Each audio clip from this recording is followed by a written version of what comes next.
The Australian Grand Prix is on this weekend, and ahead of the event, I wanted to take a look back at the 5 best Formula 1 drivers to ever come from Australia. There's been quite a few Aussie Formula 1 drivers. There's some world champions, some race winners in this list as well. So let's not wait around, guys. Let's have a look at the best Formula 1 drivers to ever come from the land down under.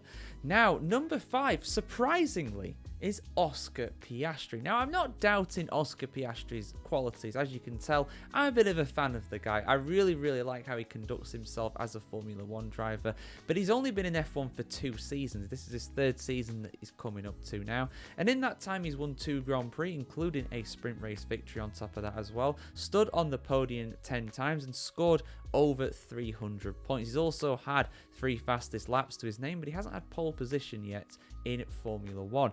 But no other driver, aside from the drivers that are further up this list, have actually won a race and been Australian in Formula 1. The closest we've come to that, aside from the 5 on this list, is Tim Schenken, who got a single podium to his name back in the early 1970s. So Oscar Piastri very much can climb this list. I think he is good enough to potentially be a world champion one day. That's a very bold claim, I know. But at the end of the day, I think he's really shown himself to be a very incredible Formula 1 driver in the future. And I think, honestly, with how good McLaren were last year and how good they are touted to be this year, I think that he's a genuine contender for the World Championship as a result of his car's excellence. But we'll see how he gets on in his 3rd full season, and he could well become the 3rd Australian Formula 1 champion one day. But let's go next to number 4. Now, I really had to think when it came to putting one driver 3rd and one driver 4th. I think you already know the 2 I'm talking about here. The 2 guys that have come kind of close to winning a world championship. And out of these 2, this driver actually came closer to winning a world championship. I've put Mark Webber at number 4. Now, I know this is going to annoy some people when you hear about who's number 3 on this list, but for me, Mark Webber genuinely was a really good Formula 1 driver. He came close to winning the World Championship in 2010. That's as close as he really got. He took a long time to get his first win in Formula 1. He started all the way back in 2002, driving for Minardi back in the day. He drove for the likes of Jag and Williams before eventually making it to Red Bull in 2007, I think it was his first Red Bull season. He eventually got his first victory at the Nürburgring in 2009, becoming at that time the driver who had to wait the longest in terms of race starts before winning his first Formula 1 Grand Prix. The following year in 2010, he did challenge for the championship alongside the likes of Fernando Alonso, Sir Lewis Hamilton, Jenson Button, but he lost out against his teammate in much younger Sebastian Vettel. And after that, Webber and Vettel, they were miles apart for the most part. But at the end of the day, he was not bad for a number 2 driver, it's fair to say. He had a very good career, did Webber, in his time in Formula 1. Over 200 starts to his name, 9 victories and 42 podiums, including as well a massive 1,000 points just over that. 13 pole positions to his name and 19 fastest laps as well. Very accomplished. But I'm going to put Daniel Ricciardo, the guy who drove the number 3 car in the latter parts of his career, as 3rd overall on this list. Now, this is a controversial one because Ricciardo never really got close to challenging for the championship. In 2014, he was the best driver on the grid aside from the 2 Mercedes drivers. He got 3rd overall in the championship, and I believe that was as close as he ever got to winning the championship. There were some questionable points in his career, particularly later on, but honestly, in terms of raw talent, I think Ricciardo was absolutely fantastic in his heyday in Formula 1. He really was brilliant. His Red Bull days were really his best days at the end of the day, and he also managed to get a win as well for McLaren in 2021 in Italy. I think it was 2021.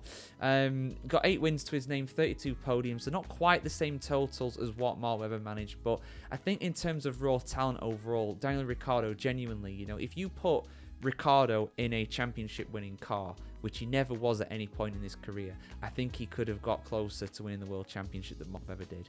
Webber, of course, was in a championship winning car on 4 occasions during his career between 2010 and 2013, and he never won any of them, so that has to count against him. Ricciardo never quite had the same opportunity as what Webber did, so I think Ricciardo, as a bit of a what could have been, I would put him slightly ahead of Webber, although it's a very close call between the 2 of them. But let's move on to the World Championship. champions. 2 world champions have come for Australia over the years, and the most recent one of those is Alan Jones, who of course won the World Championship in 1980, becoming the first ever Williams driver to win the World Championship. His career spanned from 1975 to 1981 and also made comebacks between 1983 and 1986 as well. Primarily racing for Williams, he also raced for the likes of Haas. No, not the Haas that you know now, a different Haas. And also Shadow as well. I think he got his first win for Shadow as well back in the day. A very good driver, as someone who is criminally underrated in my opinion. You know, the more I think about Jones, the more I think, you know, this guy actually was pretty decent. He definitely deserved his World Championship back in 1980, and like I said, a pioneer there as well. And still to this day, the last Formula 1 driver to ever come from Australia to win the World Championship. But who did it before him? Come on, you've got to know your motorsport history. You've got to know who it was. It was Sir Jack Brabham. Sir Jack won his first 2 championships for Cooper in 1959 and 1960, becoming a select group of drivers to win back-to-back Drivers' World Championships. Jack won 14 races from 128 starts. Of course, he did compete in Formula 1 for 16 years between 55 and 1970. Of course, in those days, the championship calendar was a lot smaller than what it is now. 31 podiums to his name as well, and 13 pole positions as well. Not bad going at all. But the most impressive thing about Sir Jack is the fact that he managed to win the World Championship not only after the age of 40. Not many drivers have done that, of course. You know, the likes of Fernando Alonso and Sir Lewis Hamilton will look to emulate that in the near future. But Jack also managed to win in a car of his own making. He won in the Brabham team, competed in Formula 1 from the 1960s to the early 1990s as well, and it's still around today as like an esports team. I think they've revived it as David, one of his sons. But yeah, Jack Brabham, incredible driver back in the day. 1966 winning in a car of his own making, something that is never going to happen again in Formula 1. Never, you know. The closest you'd ever get to something like that is the fact that Lance Stroll is driving for Lawrence Stroll's team, but come on, he's never going to win anything, let alone a world championship, so that's never going to happen. But yeah, honestly, one of my favourite moments though from Sir Jack is without a doubt, I think 1966 Dutch Grand Prix. All the journalists were saying he's too old, he can't do it anymore, there's no way he can win the world championship. He's past it, he's a has-been, and he actually turned up to drive for his car with a big beard and a walking stick as well, and he proceeded to lap the entire field and win the race at Zandvoort at a canter.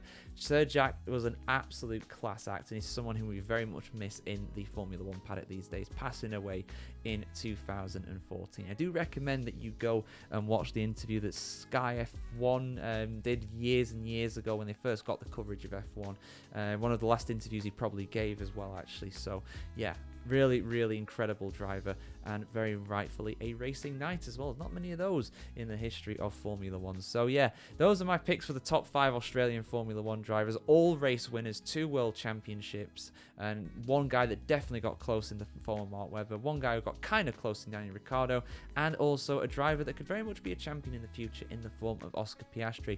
But who is your favourite Australian Formula 1 driver of all time? And can Oscar Piastri become the first Australian to stand on the Formula 1 podium in the World Championship era in his home race? No one's ever done it before. Ricciardo did stand on there in 2014, but it got disqualified later, so it doesn't count. Let us know your thoughts in the comments below, and I hope we have a fantastic race as well this weekend in Australia. Like, share, comment, subscribe as always, guys, to see much more content on the world of Formula 1 just like this here on the F1Chronicle.com. And yeah, have a nice day. See you very soon.